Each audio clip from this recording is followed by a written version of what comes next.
Trust me, everybody who's on here, this whole thing is not going to be me just narrating what I'm doing. It's just until I get it going here. All right. And it looks like we are recording. All right. So let's go ahead and get started. Obviously, we want to make this as interactive as possible. So there is a chat feature that if you haven't been able to check it out, then you can go on. You should be able to see it either at the bottom of your screen, but we get notified whenever you have a chat or whenever you put a question in there, you have a comment. We definitely want to answer questions and make this more about valuable information, anything that we can provide. We do have obviously a presentation that we can't go through in case there are no questions as well, but usually these things work the best and you get the most value from them whenever the questions are being asked, because if you've got that question, everybody else is going to have that question, and we can sometimes go a little bit more into the weeds than we need to whenever it comes to social marketing, social selling, platforms, paid versus organic. I mean, there's so much information out there, and we want to make sure that we keep it focused. But at the end of the day, we really just want to go through, provide value on how you can actually use social media, internet tools, digital tools to generate actual sales, to generate more appointments, to generate more clients. We do it day in and day out. We do it for our own business. We do it for our clients and have had a lot of success. So essentially what we want to do today is really just run through pending any questions. And like I said, just put your questions in the chat. We'll see those and we will answer those as best as possible. And it doesn't matter what it's about. If you've got something that you're wanting to know when it comes to the big world of digital, online, social media, whatever it is, let us know. And either I will try to answer or the experts that are on my team, Megan and her team, should be able to help answer those as well.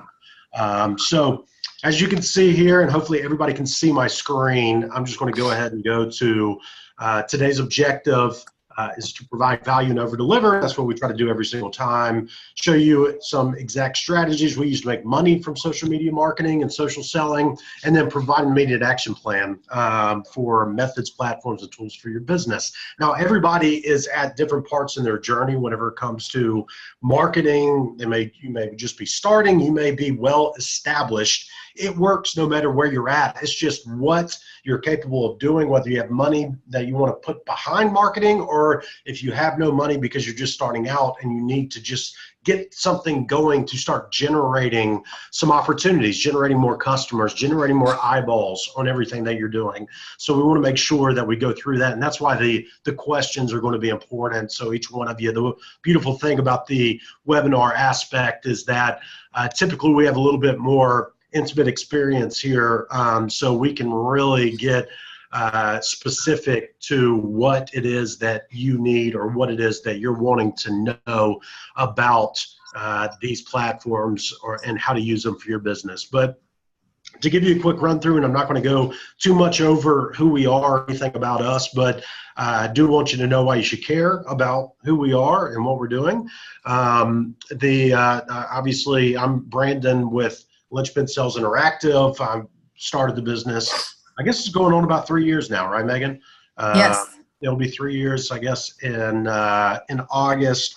And essentially, I was in corporate world for 12 years in sales and marketing, and quit kind of cold turkey and wanted to start this business because I saw an opportunity, especially with small businesses, that me being in sales, I knew that obviously there is some processes and things that you can do to help close more sales. But the real issue, especially for small businesses, was getting more quality opportunities in the door. And I saw what opportunities were out there, not only through digital marketing, and then I started seeing what was available out there on social media. And to be quite honest, I didn't even have any type of a social media presence personally up until about 4 years ago, until I decided to start a business. I didn't think anything about it. I didn't think much of it. And then I started seeing the opportunity and said, I got to get on this. And then how do we use this to actually generate business and generate sales? And why it works so well, and you hear all those stories, especially for the small businesses, because that's where all the undervalued attention is. The big boys haven't really gotten into it, meaning the Coca-Colas and all of that. So you can actually generate a lot of business from these platforms because of the capabilities, but also it's still very, very, very cost efficient, and you can do and you can get in front of thousands of people very easily through these platforms on a daily basis. So we're going to talk a little bit more about that. Megan, do you want to go into? Megan is not only head of our performance marketing team, but she is also my wife. So everything, any questions are probably just going to go over to her, being the boss of everything here. But Megan, do you want to go into kind of a quick overview of your background and who you are?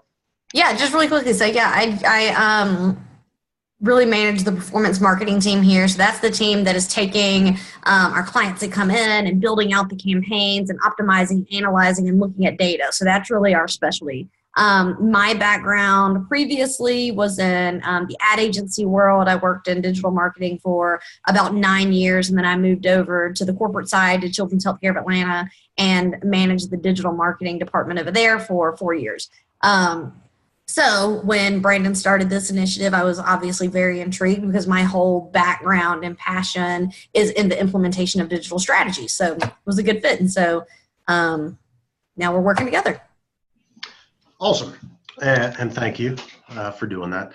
So the biggest thing with our business is a lot of marketing companies, they're going to come in, they're going to really look at just the front end approach of getting people into your door, or getting your message out in front of thousands of people. You probably have heard impressions and all these things that they use in terms they use out in the marketing and advertising arena. And while that is a part of it, and that is important, we really wanted to focus on results. So we genuinely go and want to help not only get people in your door, but we want to know if they're converting. We want to know what's working, what's not working, so your money is being best spent. And we know for every dollar that you're investing, we're going to make $10 from that. And that's what these platforms allow you to do, and why we're going to go over it and the opportunities there. So a few industries, markets we work from beginners to well-established companies, e-commerce, retail, hospitality, health and wellness, business to consumer, and business to business, enterprise as well. So we have large clients as well, but our real bread and butter is small businesses looking to market within a local area. So let's get on. Before I get started, I did this at the workshop we did in January. If the rabbit emulates a lion and sits on a rock, doesn't move, and roars loud and often, all the rabbit accomplishes is making it easier predators to find him and eat him. Does anybody know what this is referring to? If you do, just put it in the chat right there, and I'll be able to see it. And if not, then obviously I'll just go into it. But I think it's important whenever we look at the social media, whenever we look at marketing, whenever we look at strategies, to really take into account this, I guess, quote, for lack of a better term here. And I don't want to get caught up waiting on chats or comments there, but what this is basically saying, and the point that Dan is trying to make on this, who's a big direct response marketer, is if you tried to emulate exactly what the big companies are doing whenever you're a small company, you are just setting yourself up for failure. You know, you've really got to think, whenever you look at what a Coca-Cola or a Pepsi or these big corporations are doing, a lot of times people are trying to do what they do.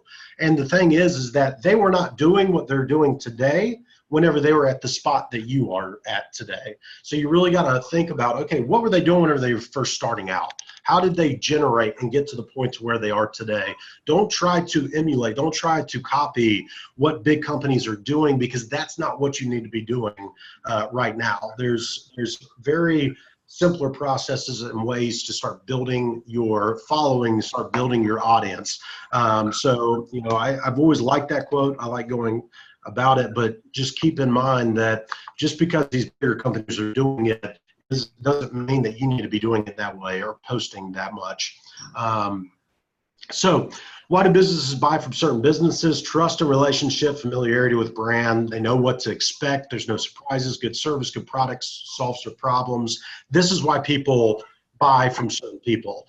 And this is where these platforms allow you to build up all of these. So essentially the best form of marketing, does anybody know what the best form of sales and marketing is still to this day? And put in the chat if you've got any thoughts or comments. Megan, do you know? I want to see where you're going with this. No? Okay. Well, good. I'm glad I stopped you. So I just lost my train of thought there. Let me see here. So there's nobody in the chat here. So the best form is still face-to-face, person-to-person. That still hasn't changed. That's still the same no matter what you're doing. First, networking. Is it Aiton? Aiton? Hopefully I'm saying that correctly. I'm sorry if I'm not. But put networking. Yes, I mean, networking would be a form of face-to-face, getting out there and doing that. And that is still to this day the best way to generate sales. However, where it gets difficult, especially in this day and age, is that that's a one-on-one. I mean, you're just really you get one shot, and it takes time and it takes process. What these platforms allow you to do and why social marketing and social selling is so big is because now you can start utilizing these platforms to do exactly what you do in a face-to-face meeting and do it in front of thousands of people a day through these platforms. It allows you to build that trust. It allows you to create relationships and build credibility and authority, which is why the social marketing and social selling is so powerful in this day and age. It allows you to build social proof so people are able to see what it is that other people are getting from working with you. And it's just about creating those opportunities so that people can see it and they're able to tell your story for you. And then you see here, I just said it, tell your story to build an audience and a fan database, which is what we have discovered to be the biggest secret to long-term success for businesses. And that is building up a database of people who know, like, and trust you. And we're going to talk about an easy way to do that here in this. So as we go through, really the first things that we wanted to do is really talk to you first and foremost before you go into social marketing and start social selling, is really there's 5 important questions that we talk to our clients about whenever we're onboarding them, whenever we're talking to somebody who's thinking about coming up with a strategy, whenever we think about our own business and what we're looking to do. There's 5 important questions that you need to answer in order to know where to go, what the best platform is going to be, what the best strategy is going to be. Do you need to put money behind that strategy? Does it need to be paid? Does it need to be organic? All of those things come into play when you start thinking about social media or the internet and search engines and all of that. And really what you want to do is keep things as simple as possible at the end of the day. So we're going to run through these 5 questions and hopefully start really kind of breaking down and having you think about, okay, what is going to be best for me? What's a good starting point? And then we're going to go through a deep dive of each one of the platforms, the main players, so to speak, and how they work, how you use them to make money, and then what the pros, cons, and everything else expectations are with those platforms. So I'm going to hop right in, and Megan, I'm going to let you kind of go in a little bit on this as well, because you and your team really get into the onboarding process with our clients. But question number 1 that you need to ask and really analyze, and you've probably heard this one a pretty good bit because you hear everybody talking about you got to know who your client is, you got to know who your target audience is. Be quite honest, I didn't think much of this probably the first year and a half starting a business.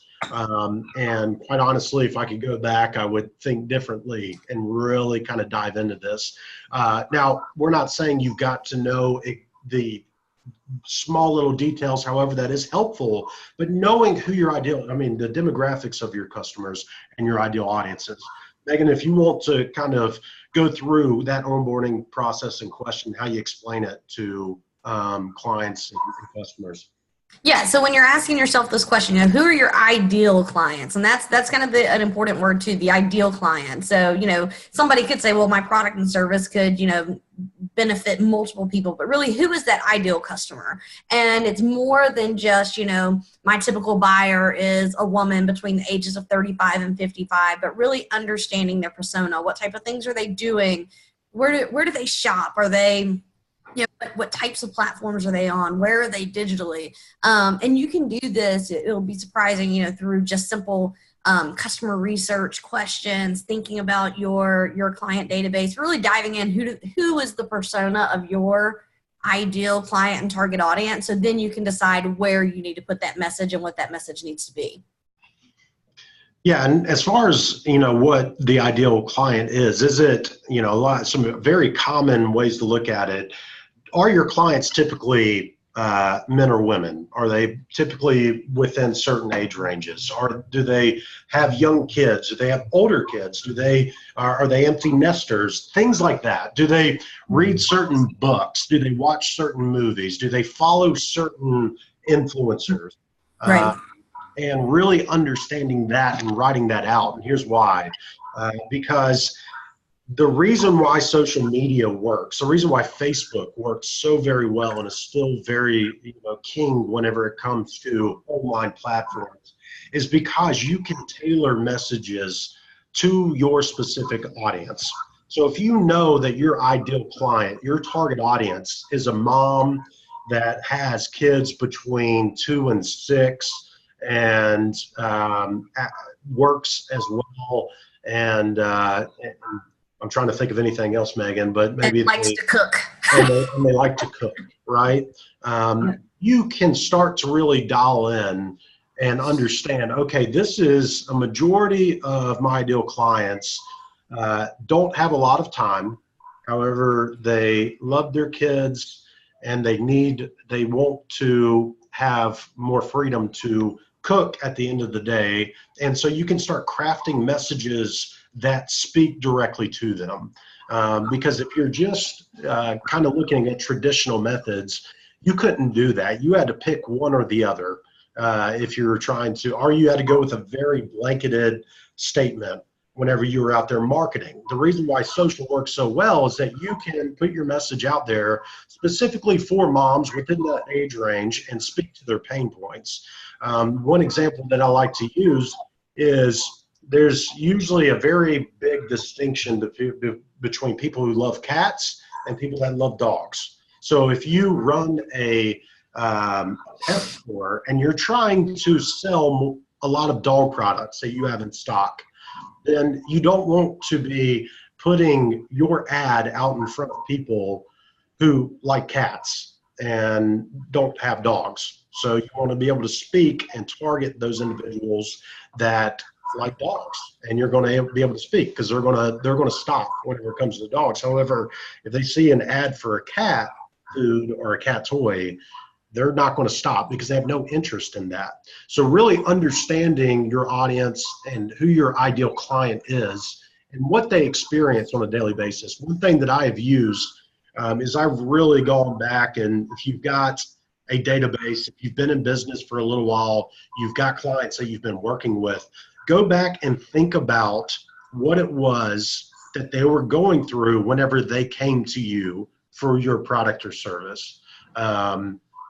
And really understand, okay, they were feeling, let's say if you are life insurance, so to speak, you may have somebody that just had children in you because they just had a child.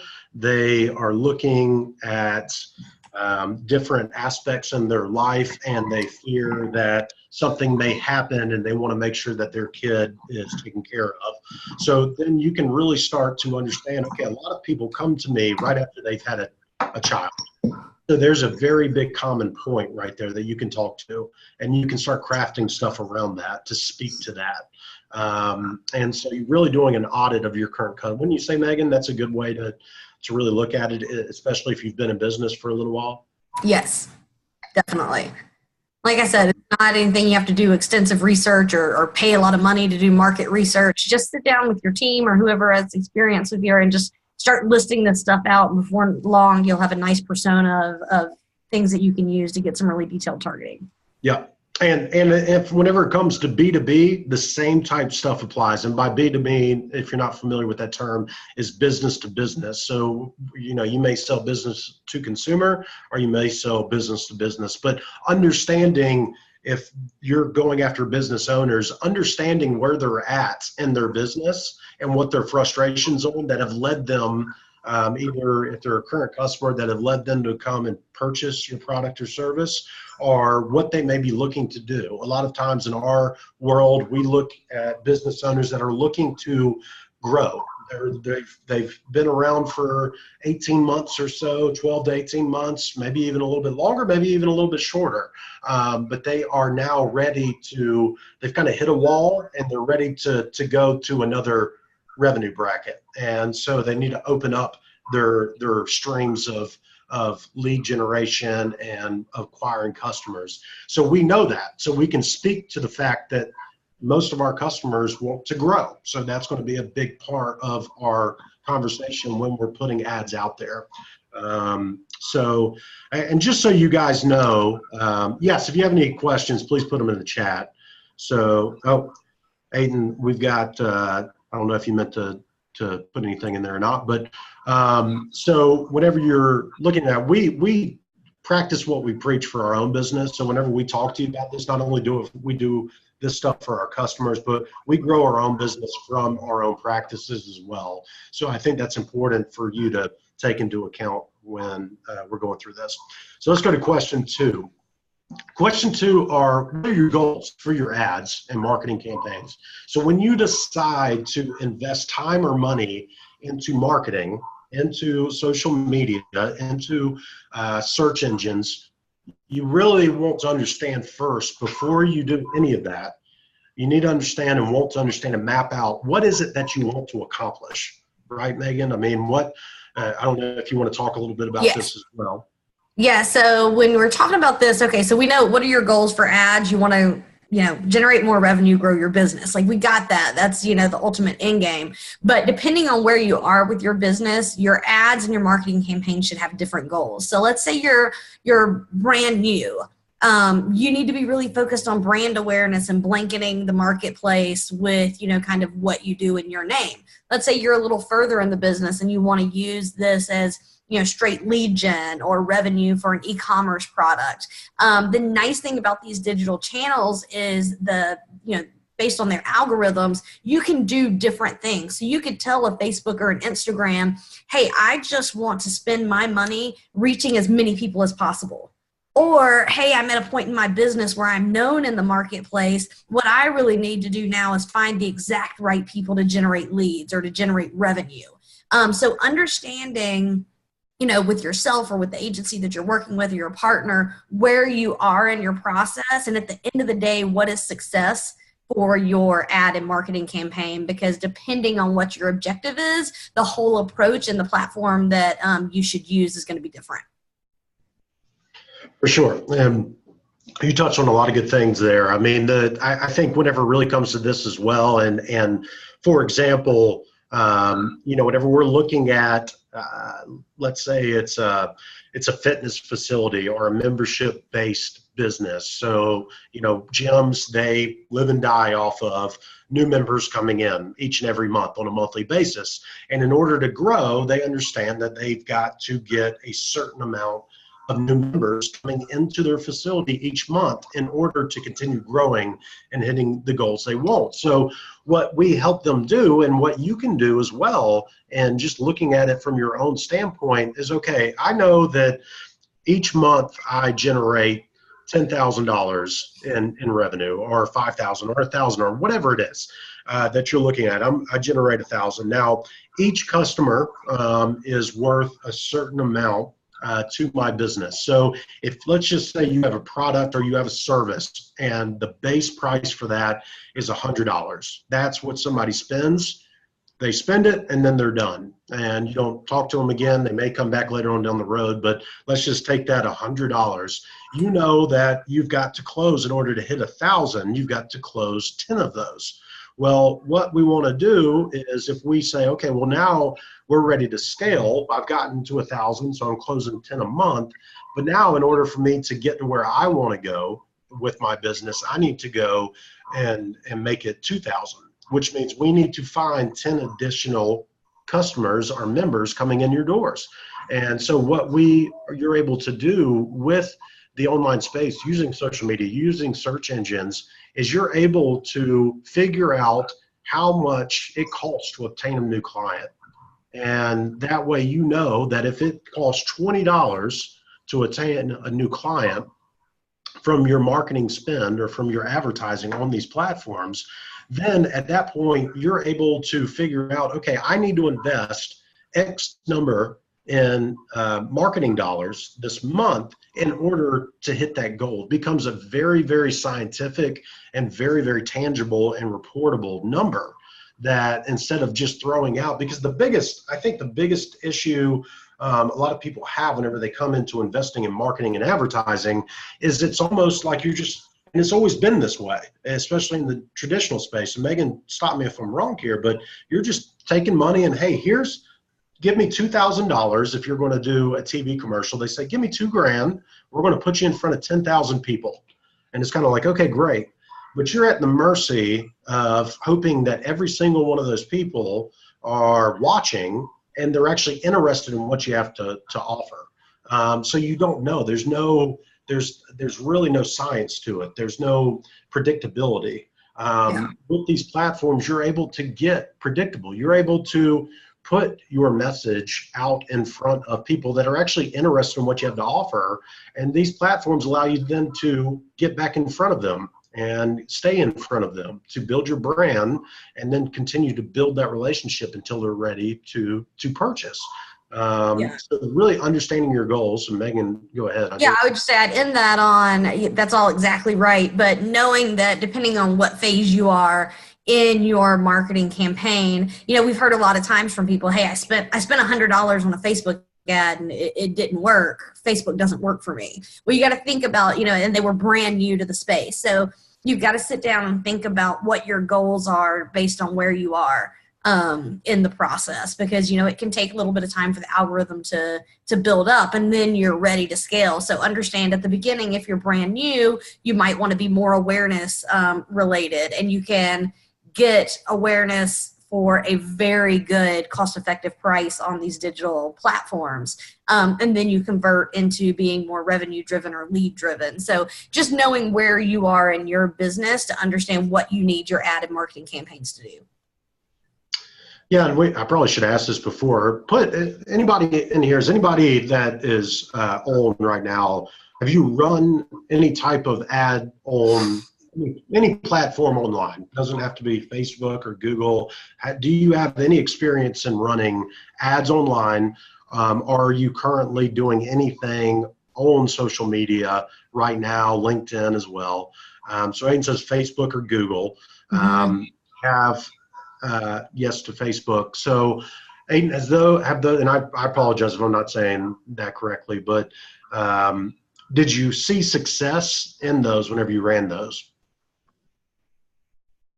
Well, not really. So, and whenever you're doing that, one thing that I can assure everybody on this call is that Facebook, Instagram, YouTube, Google, LinkedIn, all of these, they will work for any business out there. They will work. I promise you, we have worked in I feel like just about any industry, B2B, B2C, they will work. They are just a lot harder to do than what they make it out to be. And that is one thing, honestly, about why we probably have a job, I guess, but there's a lot of opportunity out there. So Aiden opened the bit. Aiden, what kind of business do you have? Good for you. Travel agent. Nice. Yeah. So you can absolutely crush it, Aiden, on that. As far as the travel agency side of stuff, there's a lot of opportunity for you right now in that space. So definitely great that you hired somebody and moving in that direction. It's definitely good. RevLocal is the name of it. Okay, yeah, RevLocal is great, especially if you're starting out. That is one business we are familiar with. Whenever it comes, RevLocal, they do a very good job of getting you up and going. They get your local listings down, and are a great company. So good for you, man. I definitely want to stay in touch. And let's see here. So question number 3. Is your product or service usually researched or more of an impulse buy?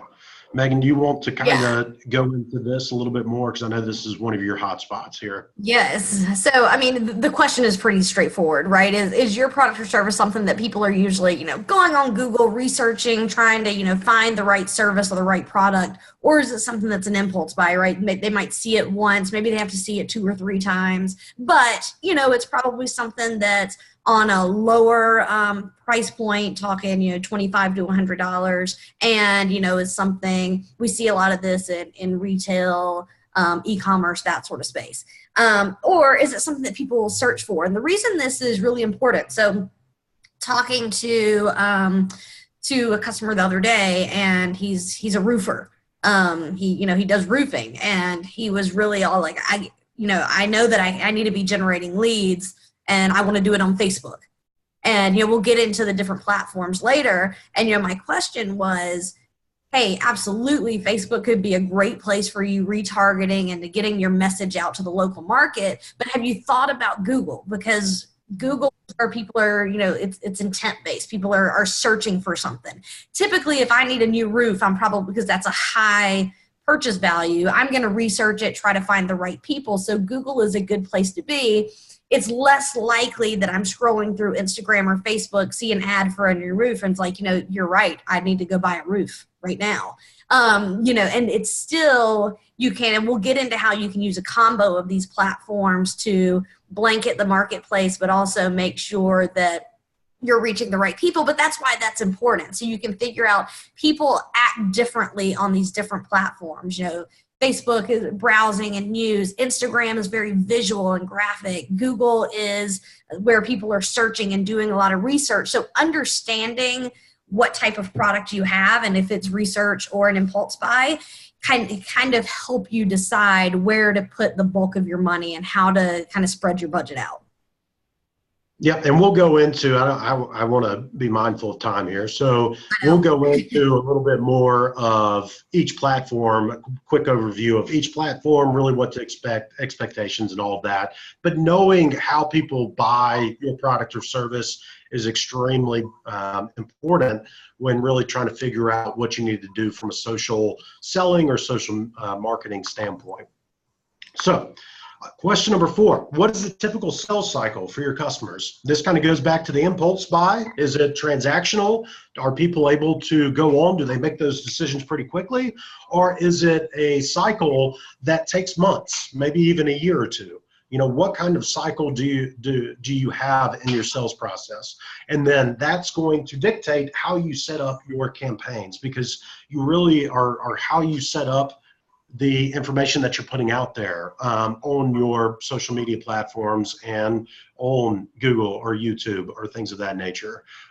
Megan, do you have anything? Yeah, I was gonna say it's gonna really also affect your follow-up system, right? So, part of what we really preach on implementing is, hey, we've got to, get the initial campaigns out there, getting an ad out there. But just because somebody becomes a lead or even has, becomes, an interested buyer, you don't stop there. You have to continue a follow-up system with them. So understanding what that typical sales cycle is really important to understanding, and implementing a follow-up system that makes sense and will actually turn interested and warm leads into actual purchases.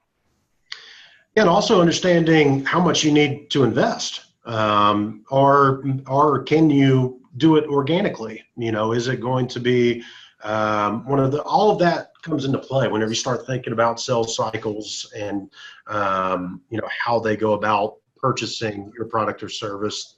And I think the next question actually goes into what I was about to say here. But question number 5 is, what is the price of your product or service? So do you have what do we refer to them, a high level product and service or a low level product or service? And typically, what is it about the threshold is about $1,000 to $1,500 is actually considered lower end, right, Megan? Yeah, and it depends on exact, like whether it's a product or a service. That can vary a little bit depending on like what is considered high end or low end. But this is a question that you're easily going to be able to answer as a company, right? You know the price of your product or service. But when you put these 5 questions together, is basically if you can answer these 5 questions, you can put together a successful digital marketing campaign. And that's really the point of this is, a lot of people don't know where to start, right? Like, okay, I'm just going to put something out there and see what happens. But, a lot of the work is on the front end, making sure you answer these 5 questions and then craft a campaign that really speaks to, the answers to each of these. So I think that's why we want to go through these exact 5, because they're the ones that we use when onboarding and bringing on new clients. And like Brandon said earlier, we practice what we preach, and this is how we, execute our own campaigns. Yeah, I mean, it's at the end of the day, and before we get into each platform here, at the end of the day, we all have a product or service that provides value. Otherwise, we wouldn't be in business. Everybody has something that they offer. And obviously, if you believe in your product or service, it's really our obligation. If we believe in our product or service, it's our obligation to talk about it and get it out there in front of as many people as possible. And that's what marketing advertising does. And whenever we're really talking about it, you got the product or service, you've got what you offer, but then you got to tell people about it. Then people have to know about it. And that's the issue that most people run into, is not enough people know about what you have to offer. They don't know about the problems that you can solve with your product or service.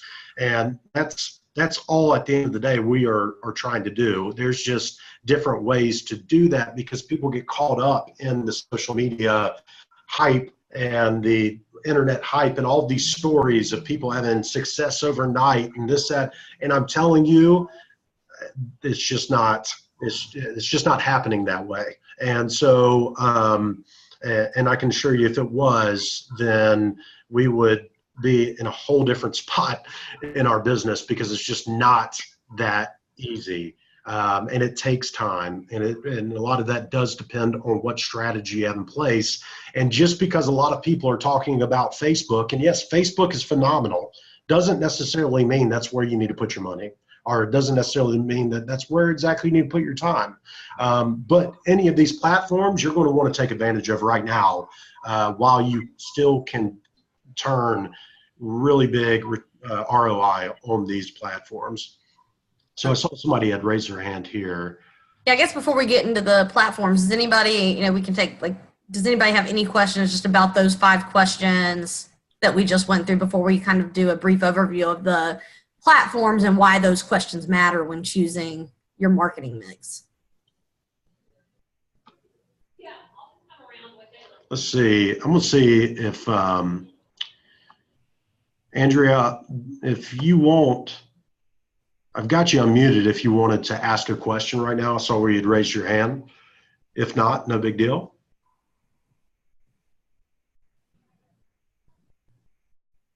right, let's keep moving. Let's see here. So Facebook. I just unmuted. I didn't. My main platform where I do 90% of my marketing is on LinkedIn. I didn't know if you were going to touch on that, or if it was just specifically social media versus business social media of LinkedIn. So that was just a question I'm throwing out there. Absolutely. So we are going to touch on LinkedIn, Okay, cool. definitely, and here in a minute. Okay. And then what I'll do is I'll make sure, if you've got any specific questions that you want us to answer, get you back on here if that works. Okay, thanks. All right, so Facebook. Megan, how can we use Facebook to generate sales? How can anybody? Everything Yeah. from starting off to obviously having a page up is definitely a way to do that. Yeah, obviously, getting started, getting your presence out there, getting a page set up. Not that your page has to be anything crazy involved, but you need a page to be able to run ads. But when you're really looking at using it to generate sales, right? This is why we were talking earlier about knowing where you are and what you want to do. One of the great things about the Facebook platform is it has so many different objectives, right? If you were trying to push video content, you can choose an objective on Facebook for video views, and it goes and tries to find people who, will watch more of your video. If you're into the e-commerce side or selling a product online, using conversion-based campaigns, we're actually trying to find people who are more likely to purchase online. And Facebook has is a wonderful retargeting platform. We've talked, in kind of webinars like this before, is that it can take 7, 8+ times for someone to see your product or service before they're actually ready to buy. And Facebook, through its pixel and through the algorithm, is great at retargeting. So really using it, I said earlier, video is big on Facebook right now. The custom audiences you can create on Facebook. So a lot of people don't realize, we talk a lot about the interest-based, right? Finding a woman between 20 and 55 with young kids that also likes to cook. You can absolutely build an audience that way. Or you can build an audience of, uploading your customer list and building what they call lookalike audiences. So the targeting on Facebook is really, really probably one of my favorite things, and one of the reasons that we really like this platform. Brandon, were you about to something? Yeah. So Aiden, and this is something that we get a lot, Aiden. So you're not really the only one that comes to us or has this question. He's asked, my issue is to come up with content. And that's what we get, I don't know, Megan, 98% of the time is content. And he's saying that that's really more difficult of a question than the platforms. And whenever it comes to content, is people, you overthink it. I overthink it for my business. Everybody overthinks content whenever it comes to it. And you hear about all this stuff whenever people talk about SEO and content marketing, and the biggest thing that these platforms allow you to do, and whenever you start thinking about content, is really people just want to know what it is that you do and what it is that you provide to people. And the best way to do that is through video. And there's actually a strategy that we did a workshop, I guess, back in January, where we went through this. And it's very, very simple to do. You can do it with your iPhone. And essentially what you do is you do 5 videos that are your most commonly asked questions. Now, we typically, for our clients, we say 10 videos. And each video, let's say if you're in the travel industry, one of your probably most asked question is, what are the fees? So do a short video. It can be anywhere from 30 seconds to a few minutes, really, but you probably want to try to keep it around 60 to 90 seconds and do a quick video answering that question. And what you do is you can do it on your iPhone. I do videos all day long on this, where I just hold up the iPhone. It's more authentic. It doesn't have to be professional. People just want to see that you're a real person, you care, and that you're actually going to solve their problem. And in your case, people are looking for a vacation. They're looking for, I'm assuming here, but people are looking for an escape. They're looking to get somewhere else, but they want to know what the fees are. So answer that question. Then maybe another commonly asked question is, what locations can you help me with? So do a quick video on that. And then what you want to do is you want to do 5 of those videos of your most commonly asked questions. You want to do 5 videos on questions people should ask when they're looking to either go on a vacation, they're looking to hire a travel agent, they're looking to take advantage of a service like yours. Because I'm sure you get that a lot as well, is that what separates you from other travel agents? It may be nothing, but it may also be a lot of differences that you want people to know more about. So you do quick videos, 5 of those, and then you just do a couple videos just telling people why you do what you do, what it is that you do, And that can be, like I said, 30 seconds to 5 minutes, just so people can start seeing you and start hearing you, and they start building a relationship with you through those videos. And then what you do, if you don't put any money behind the paid strategy, like if you don't want to put money behind it, what you want to do is whatever platforms you have pages on, right? I like the idea of 10 of those questions. Yeah, so LED lights. everybody has these questions, and trust me, guys, this works like crazy. Obviously, there's ways that you can scale it, but just doing this alone, and then you take it, and Andrea, this will help too, because you share it across all your platforms. So you take one of those videos, you share it on Facebook, you share it on Instagram, you share it on LinkedIn, you share it on YouTube, and then you've got all 4 or 5 platforms taken care of for the day.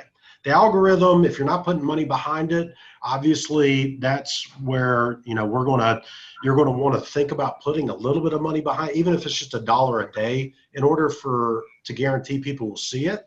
But do that. Share one of those videos across. Then the next day, share another one of those videos across all your platforms. Next day, share another one of those videos across your platforms, and then you start doing that. And you can actually use those videos for months, because chances are new people are going to see them each time. But that is type content that is going to get you moving from A to B whenever it comes to using these platforms and generating content. And then if you really want to take it to another extreme, Facebook Live and doing live video, YouTube lives, things like that, that is, the algorithms really like that, and the platforms really like that, but it allows people to see behind the scenes about what it is you do. Maybe you tell a story about how you helped out, and you don't have to get specific, because a lot of us have NDAs and confidentiality, but you can talk about specifics, and you can say, hey, look, I had a family come to me. They have been stressed out for 2 years. They haven't been able to find a perfect place to go vacation where they can take all 3 of their kids, their family. They're looking for a 5-day retreat. I was within 48 hours, was able to provide them with 4 options that fit right into their budget, and then also was able to get it all taken care of. Now all they have to worry about is showing up to the airport on this date. And then at the end of all of this stuff, everybody, anything that you do on these platforms, make an offer. Make an offer. You always want to offer them how to contact you. You want to offer them a free strategy call. Always present an offer. If you're going to do stuff, if you're going to put stuff out there, let them know how to take advantage of whatever it is that you have to offer. So just provide an offer. Not an aggressive one, not a salesy one, just an offer. Hey, look, go to my webpage, provide your email and phone number and name. I'll reach out to you. We'll schedule a call. Just tell them what to do to take advantage of it. But always offer. People are scared to offer. You need to offer. Otherwise, what's the point in doing it? I guess there's more of a point, but I get a little straightforward, so my apologies. But any question? Once again, guys, everybody put in anything in the chat. We're going to address it. It's more important than just us rambling on about these. So Facebook Messenger, Megan, do you want to go quickly on? This is great for follow-up. If you've got long sales cycles, you've got customers that come back, this is great for that. Yeah, totally great for follow-up. This is also, Facebook Messenger is a great way to build a database. A lot of people don't think about, when you're new, we talk about email marketing and, is it dead? Is it not? We don't think it is. There are other ways to, that we're using, digital, but building up a database is really, really important. And doing that, there are so many people on Facebook Messenger. So getting people to opt into your Messenger so that you can reach out to them and follow up with them is a wonderful way to use Facebook Messenger. Yep.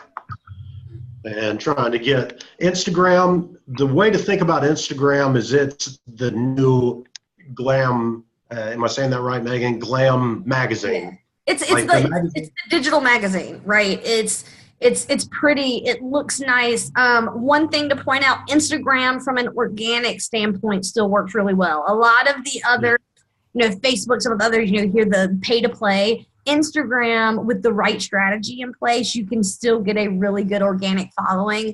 Instagram, I think, should be a part of everyone's mix, but especially when you start getting into things that are very visual. When we talk about the travel industry, I could see just sharing, of photos of beautiful places you can travel with, hey, we can get you here. Like that sort of message also works really well in the retail space. You see it big for fashion, but yeah, it's the digital magazine right now and kind of the shiny object.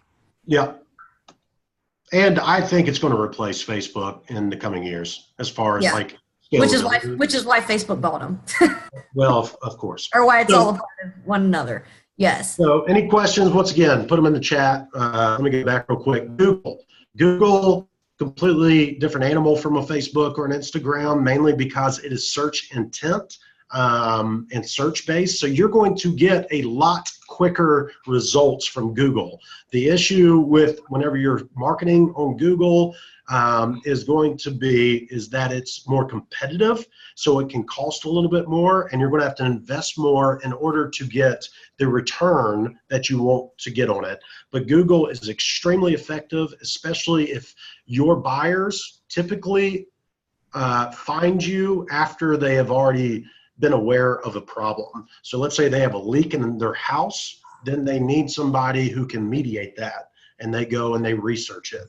And then you want to make sure that you're popping up first as opposed to your competitors. And obviously SEO is a way to do that. However, the one thing with organic traffic, all of this stuff, is you're one algorithm change away from having to start back over, which is why we push paid strategies all day long, because you can control that. You can figure out what your KPIs or key performance indicators are for that as well.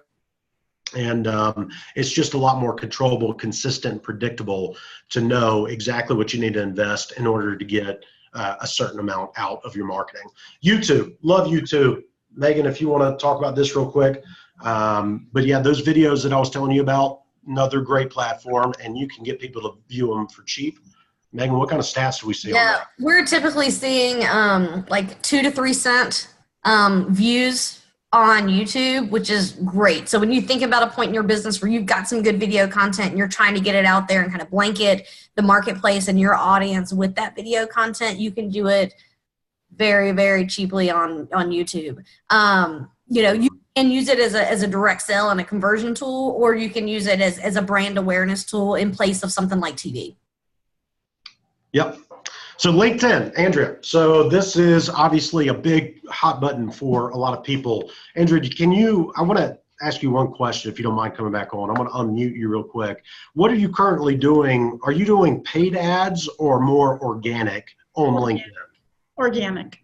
Yeah, okay. I typically just find my targeted audience with a advanced search, and then have a specific message strategy campaign to that targeted audience. And each day I kind of focus on a different targeted audience with a targeted message. So it is organic. I haven't paid for anything on LinkedIn yet.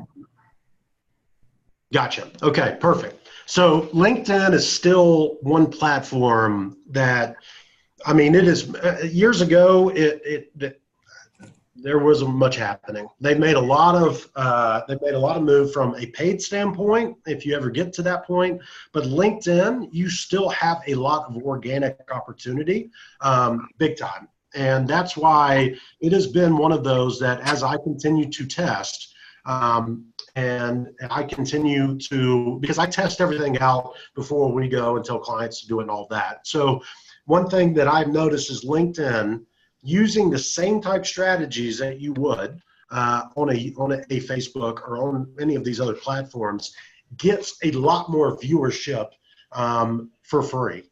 And so when you're doing it, one method that I use, obviously, is you go through, and I've used Sales Navigator before. Andrea, I don't know if you've paid for. I'm on that. I actually am on Sales Navigator. Yeah, I've got that.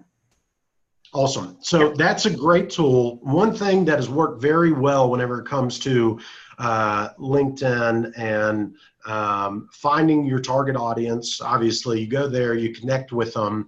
I always recommend, if your first few messages, and what has worked the best for me, and then people that I have helped and people that I know, is they link up with whomever it is. You send them nothing but valuable information. Mhm. You know, like I don't know. How are you currently? What's your first message look like? You're limited to 200 characters, and maybe between 200 and 300. So it's very targeted.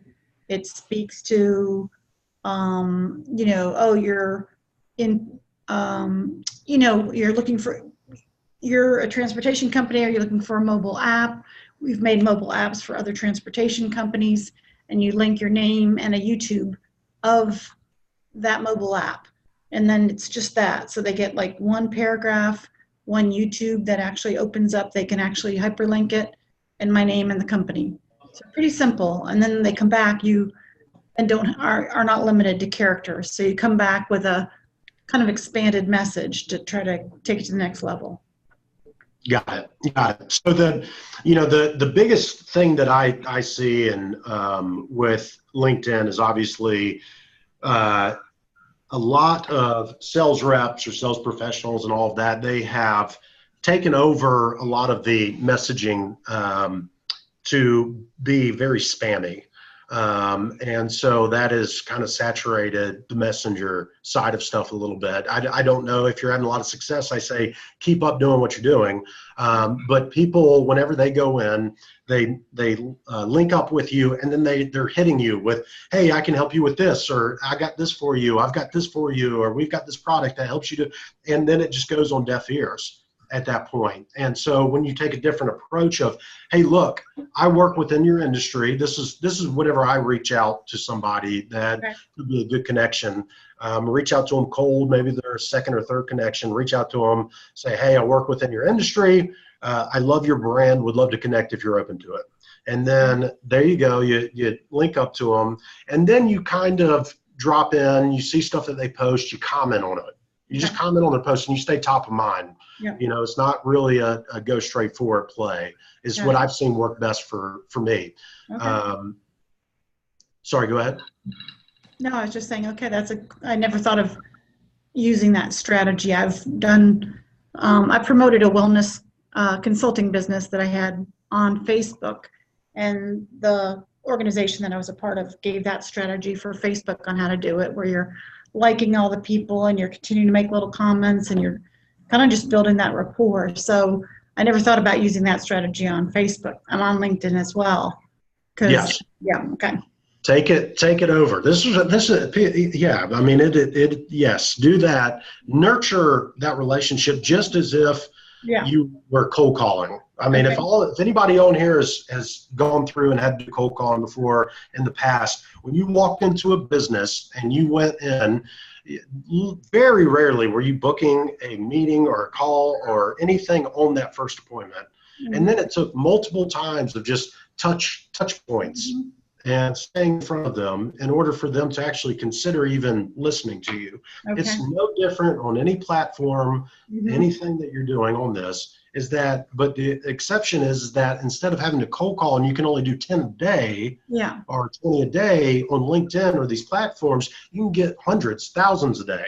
Yeah. If you put money or you do it one-on-one. Now, the other side of that is what has worked very well for me too, and I see Marianne blog instead on LinkedIn, doing content and video content, answering questions, providing value, talking about what it is that you do to help your clients or your customers.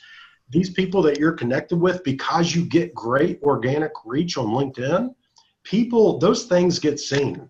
And you're going to get business off of that. So start putting stuff out there that you are creating, content that you're creating, just as you would on Facebook or Instagram. And I'm telling you, you're going to see a lot bigger of the difference coming from that. I mean, Megan, whenever I was testing all that out, I mean, we've seen a large uptick from certain industries and individuals that we were going after.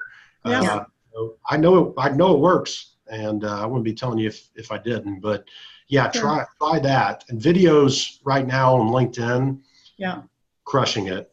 I promise. If you don't have a problem doing that, you can do a quick iPhone. You do some quick answering questions, commonly asked questions people should be asked and helpful to. I'm telling you, it's going to. You're going to see some benefits there, big time. So absolutely. let's see here. I know we're kind of running on past, but Yep, Aiden had a question about YouTube ads being more or less expensive. I answered within, but like we said, you can get views from YouTube really cheap for about 2 to 3 cents. We sometimes get that on Facebook too. We typically like to see a combination of YouTube and Facebook pushing out those videos and then retargeting people. You can actually retarget people who have watched a percentage of your video. So it's a great way to build up your audience. But both of those platforms for video distribution are really cost effective.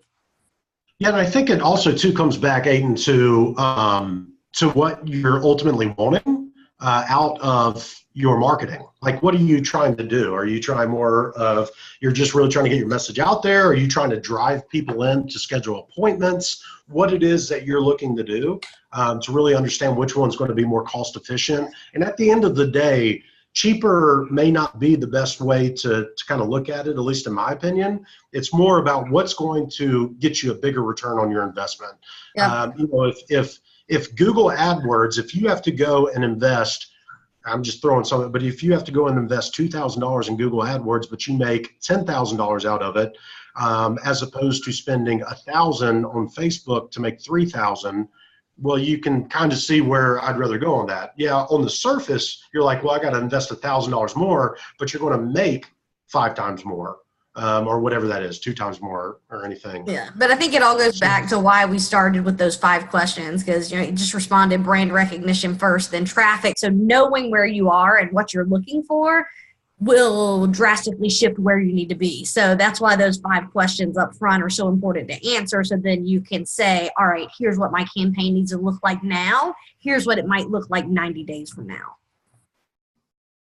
Yeah, if you're going from a brand awareness play, and the strongest thing that everybody can do on all of this is it's a word that I use too much, and the team makes fun of me about it, but it's something called becoming omnipresent.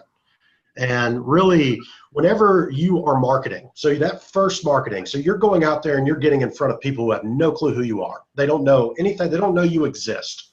So you put something out there and you create that awareness of your brand. Well, the next thing that's probably going to happen is they're going to go to your website. Then once they go to your website, 88 or 86% or some stat like that, people go to your website, they leave without taking any action. They don't buy, they don't set up anything, they don't make an appointment, and they leave and they don't come back. Chances of them coming back, unless you have certain systems in place that the next time they go on Facebook, the next time they go on YouTube and watch a video, the next time that they go on Instagram, the next time they visit a website, we want to make sure that your brand is popping back up in front of them, and that brand awareness continues to stay in front of them no matter where they go, and there's more relevant information. Once you're able to set that up and they're starting to see you in a lot of different places, your recognition becomes huge at that point to them, and it makes it easier for them to contend. You said you become more credible.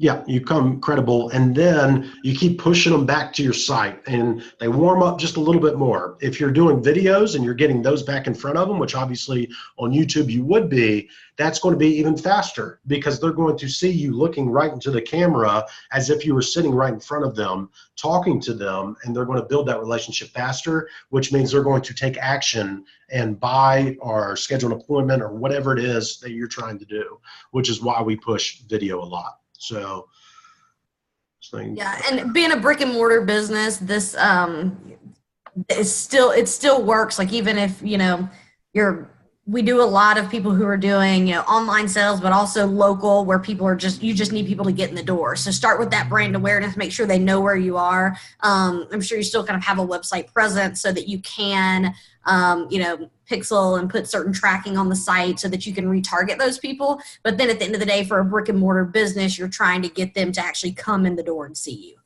But the strategy works the same. Again, it's just answering those questions up front so that you know kind of what's the ultimate end goal and what do you want them to do. Yeah, and don't be afraid. Hey, don't be afraid to give them an incentive to come in your door, because if you're, as a travel agency, I imagine the value of a customer is probably in the thousands of dollars, I would imagine, or at least in the high hundreds. The hundreds. You have to, you give them an incentive of a $50 Amazon Yeah. card or whatever it is for them to show up between May 22nd and May 29th, then it's worth it, because you are probably 9 out of 10 of those, that you're going to get to turn in. And a lot of the times, all you're trying to do with any of this marketing is you're trying to get people into your sales process. That's it. Like at the end of the day, that's all. You're just trying to get a message out there and get them either on the phone or schedule an appointment with somebody so you can actually control the situation. Off of that. Yeah. Or at $100. So I'm going to, whatever it may be, whatever you're comfortable with. Yep. People like free stuff, man. They just do. Let's see here. Paid versus organic. We've kind of already been through this, Megan, so I don't want to. Reviews of reputation management. There's no bigger way. 97% of people look to online searches and online reviews in order to do business with a local company. 97%. So if you don't have a system in place that makes it easy for the people that will leave positive reviews, because if you've ever noticed, at least in our industry, people love leaving negative reviews. But the people that are your best customers, they just don't think about it. So you've got to make it easy for them to go on, press a button, give you a good positive review, and you drive that as well. And have something in place that if somebody leaves you a negative review, at least you're notified about it on any platform that may be, and you can at least respond. You're not going to make everybody happy, but if you can at least try to address the situation, you're actually going to come out better doing that than having nothing at all. So this is it's a very important part of the online and social marketing. For you, 150. I like that. It's hustling. SEO and content marketing, we kind of went through that. Biggest thing with these things, Megan, if paid and you're controlling, and you can really build a consistent, predictable engine, and you're not held to really algorithms or anything like that. SEO, content, all of that, it just takes a long time to work your way up. 18, 24 months probably is what you want to give it. It's a lot of money. It's a lot of content. It's a lot of things out there. It works. The biggest thing that I always say, and Megan, jump in if you disagree or want to add, just do business right, build a strong brand, treat your customers well. SEO is going to work itself out by just building a good business. Yeah. And one thing I would just say, yeah, absolutely. Review and it's still important. So is a part of this too. And just if you are a new business, especially if you're local brick and mortar, just make sure, like, one of the first things you do, get your Google business listings in order. Make sure that you've got that so that people can find the correct information, about you. It's pretty straightforward. I mean, there's a lot more that goes into SEO. But that would be the one thing for a new or a local business, make sure you do at the start. Yep. So we kind of went over time here. Any questions before we hop off? Anybody have anything that they want to touch on? I know we've been through a lot here, and we wanted to give a pretty good overview on maybe some different strategies and things like that. If you have any questions, leave them in chat. We have just started a Facebook group for small business owners, sales professionals, all of that, called Small Business Secrets to Success.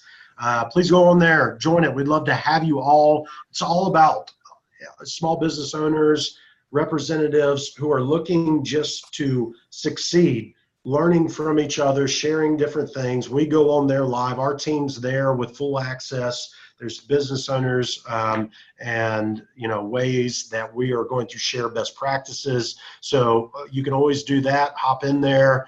We'd love to have you, and that's going to continue growing over the next few days and weeks, probably fairly drastically. And then if you have any questions, look, we first and foremost just want to provide value and help you succeed. So even if you're not in a position to invest in hiring somebody, or you're just starting out, or whatever it is, schedule a call with us. You're either going to talk to myself or somebody from our team, we're going to talk to you and make sure that you are getting right advice and the best advice whenever it comes to the best way to get your product or your service out there. And a lot of times, especially starting off, there's stuff that you can do that you don't have to pay for, that a lot of people just don't realize because there's so much noise out there in this space. But go to growyourbiznaw.com. You can go schedule a call there and just let us talk through and see how we can help you. There's no pressure ever on any calls that we do. We don't do sales pitches or anything like that, but we love to help. So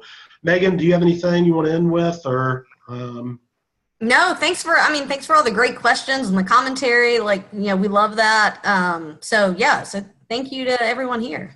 Yep. Hopefully this was valuable. And like I said, if you need anything, please don't hesitate to reach out to us. We're going to have this recorded as well. So if you want to go back and look at it, it will be on the chamber website, and they'll be sending that out as well. So all in all, thank you so much for joining us. And like I said, we will be doing another webinar for website and SEO here in a couple of weeks with actually Richard Blunt, who's a member of the chamber as well. And so be on the lookout of that. And then we also have a luncheon for radio podcast marketing coming in June. So you may want to do that. That's with Jim Beach. And if you're not a member of the chamber, Suzanne and her team, Tom and her team over there, if you're looking to grow your business, that is the way to go. I promise you, it's been instrumental to the growth of my business. Check in with them and contact them and see how they can help you out and introduce you to the people that you want to meet. Anyway, everybody have a great day. Best wishes, and talk soon.